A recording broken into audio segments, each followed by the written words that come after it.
Welcome to the Driven Career Podcast. This is a space where we talk about professional life and personal development to inspire you to overcome the challenges and grow in your career. And in today's episode, I'm talking with Rav, someone who really understands how business and professionals can grow in this era of AI. He works directly with companies and leaders and brings insights on how professionals can stay ahead by learning to leverage the technology. If you want to stay competitive and elevate your impact, this conversation is going to bring you exactly what you need. Let's dive into the episode. So here we are with Rev. Hi, Rev. How are you today? I'm good. How are you?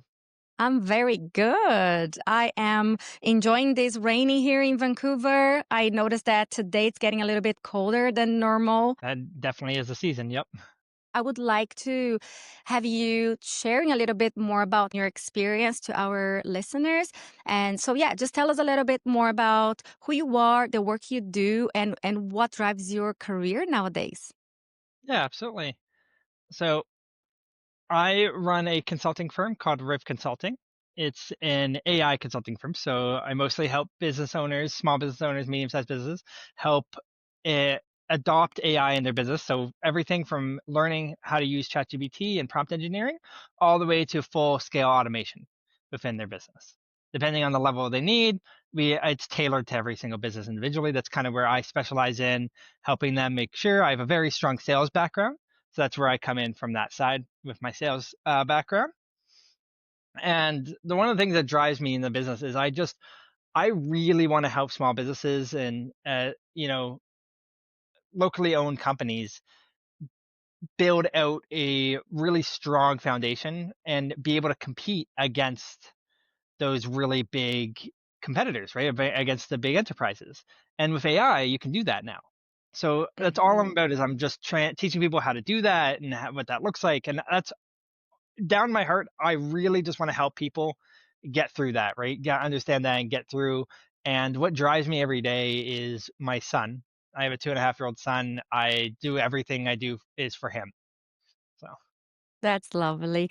Thank you. So that's why I thought that would be a good conversation for us to create this bridge between your drive to help companies, but also touch into how the professionals can leverage their use on AI.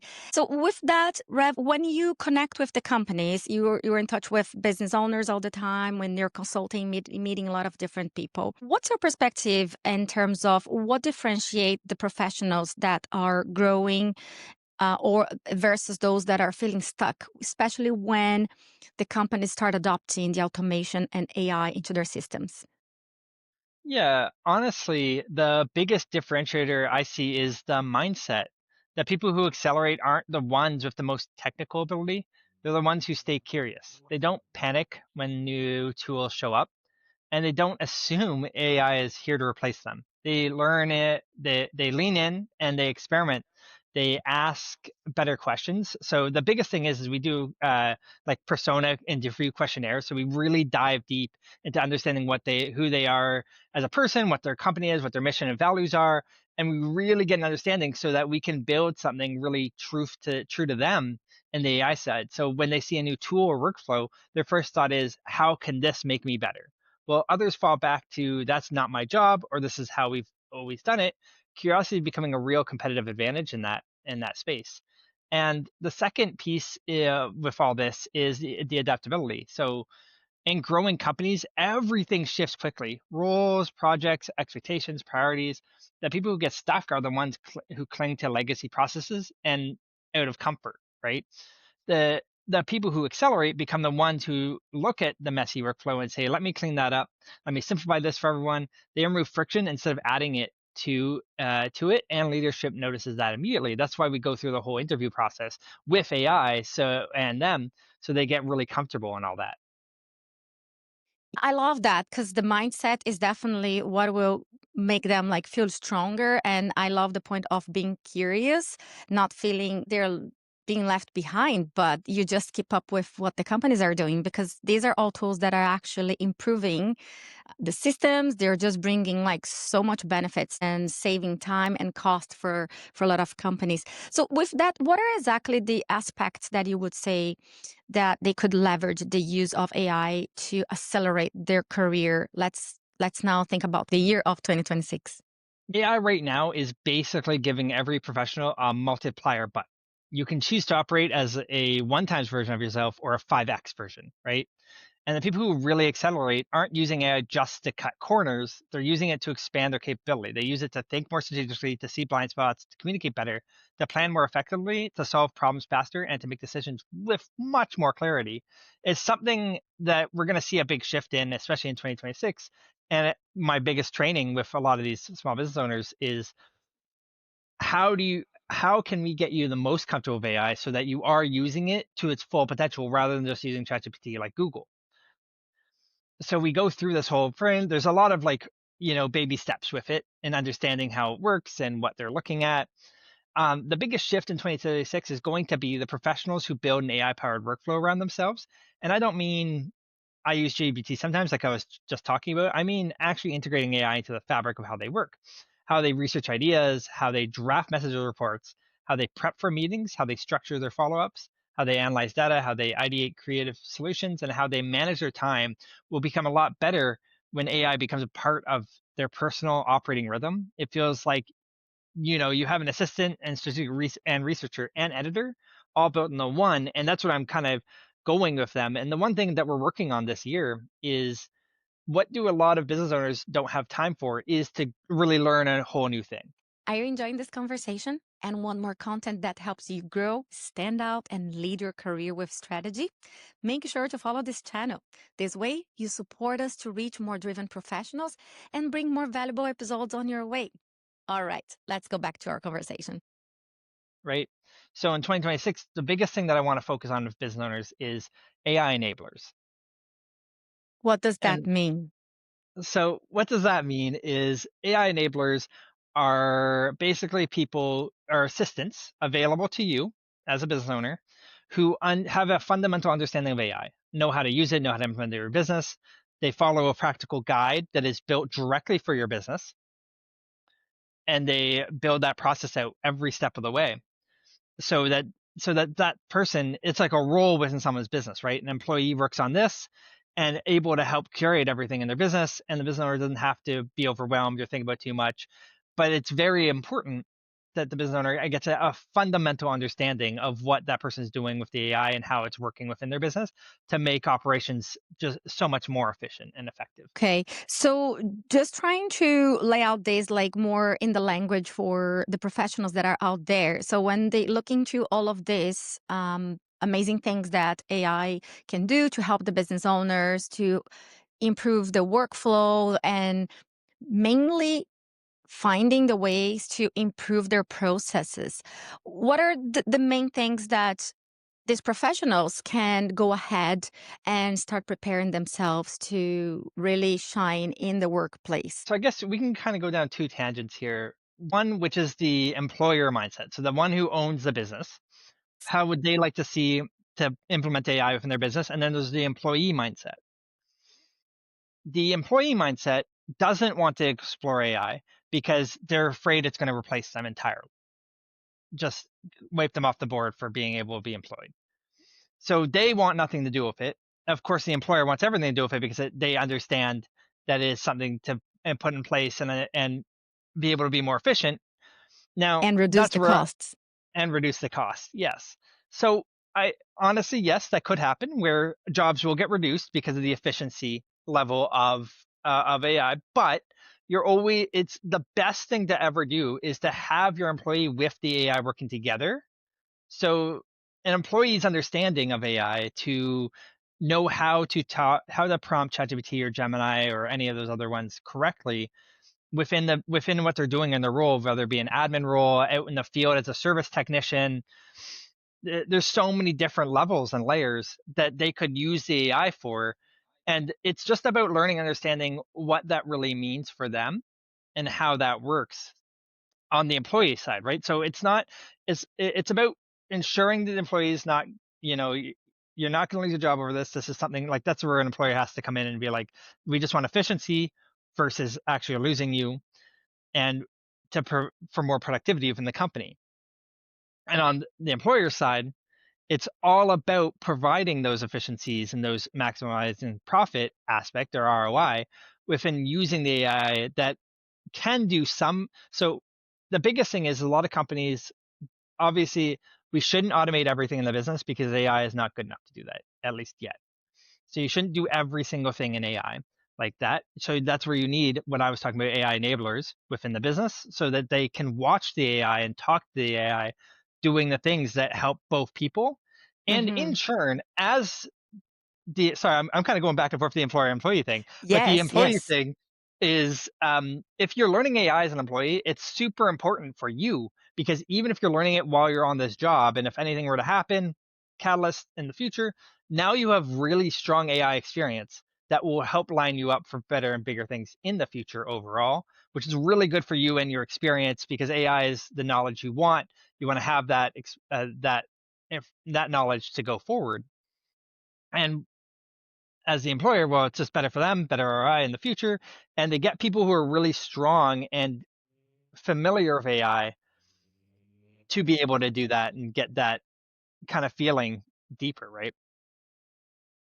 Yeah, and I like what you mentioned about having the like everyone understanding where their stand for their work. So let's say we can also mention, let's say even someone working the admin side or even HR opposing to other areas that they are much more familiar with that. The reason what I'm asking this, right, it's because there is this anxiety about coming from the professionals with a replacement, right? And then you are passionate about bringing the solutions to the companies. And the reason that I see how we can combine this is that the leverage of AI technology definitely to improve business and at the same time bring some knowledge to the professionals in a way that they can see where that is heading towards to and prepare for that.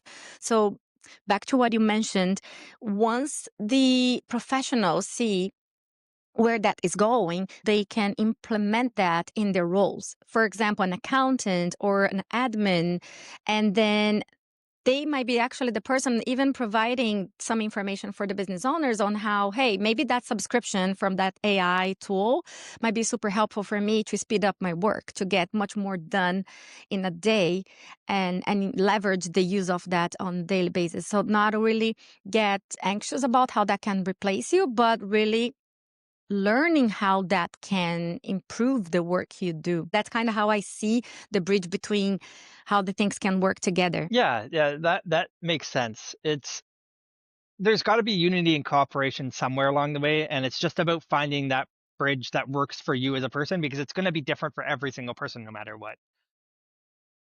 So then on that sense, because I'm just asking this because I know you're much more familiar with everything that is out there, because I see so many subscriptions and many types of AI features and softwares and it's really overwhelming. You really feel like Yes. you can't keep up.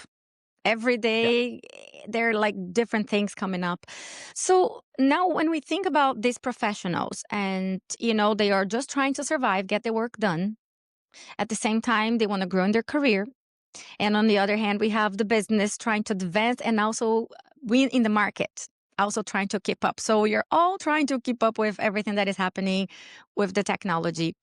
What are the main things that you see, Rev? What are the trends that you see that should keep their eyes on to make sure that they are keeping up with so much technology and so much going on in this era?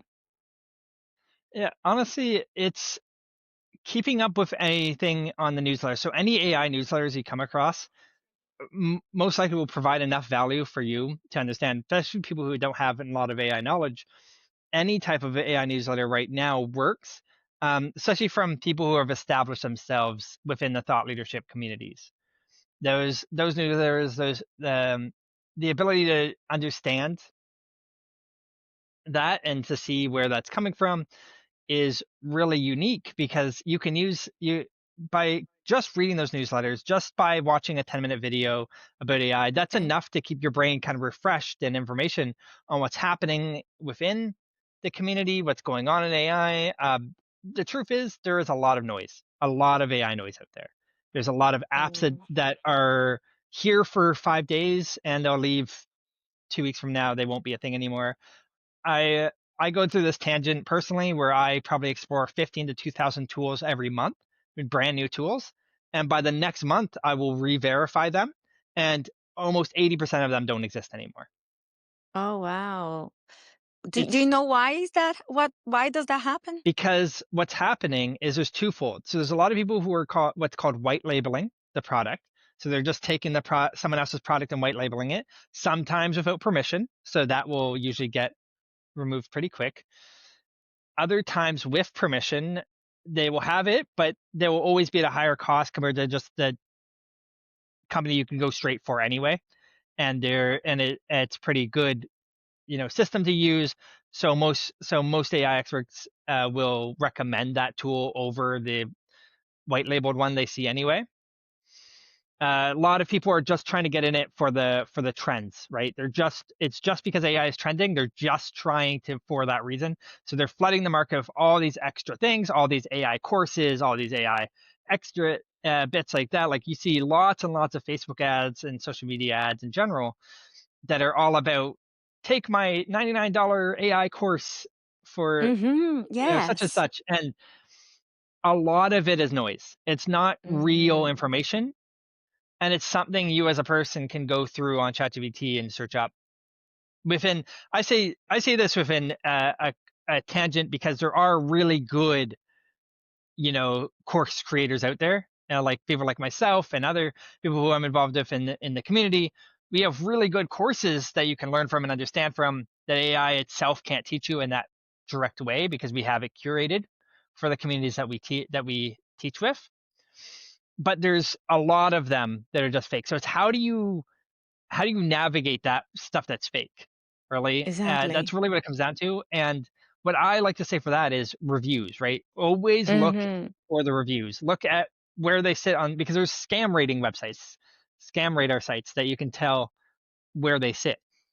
Yeah, and also because it's a new world for all of us, it's hard to know what is reliable and where you even should invest on. And on that topic, Revel, I'm just curious to know how did you get here? How did you start working with this, considering that it's quite new but not so new? So I just wonder how was your story starting working doing what you're doing today? Yeah, so in uh way back in the day, like 2013, I went to school for programming and I understood the fundamental of programming and how it worked. I was never a big fan of it, so I actually did not go into that career path back then, Uh-huh. but I did take schooling for it. So after that, I went as an entrepreneur. I just loved owning businesses, so I've done lots of my own companies in the service-based industries for quite a while, mostly service-based, and that with my sales experience as well that built up on that, so that's where I've specifically positioned myself as a sales expert. And leading up to 2020, when early like late 2020 early 2021, when ChatGPT had the beta version, is when I Mm. got their very first iteration of ChatGPT. And so I was one of the really early adopters on that and got in, and I all I did was study it. So I learned what an LLM is, how they work, what it looks like. Using my programming degree background, I was able to understand a little bit better.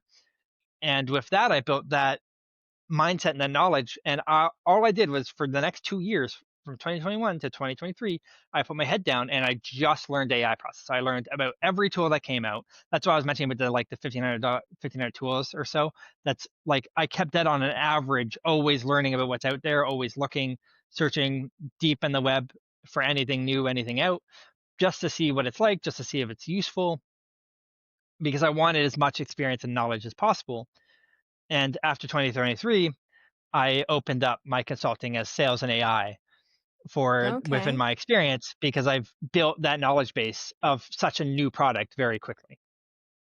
How did you came up with that plan? I'm just curious, how was your thought process to come up with this decision? And it's basically a risk as well, right? Because you didn't know how that would unfold. I always like new and better. I'm always one for like, oh, this is going to be it. This is the next thing. This is like the dot com, bubble. This is this. And I don't believe we're in a bubble, but that's a whole other topic. There's it just became such a huge passion for me. Like the moment I started learning it, everything about my personality, who I was, who I am, it consumed me.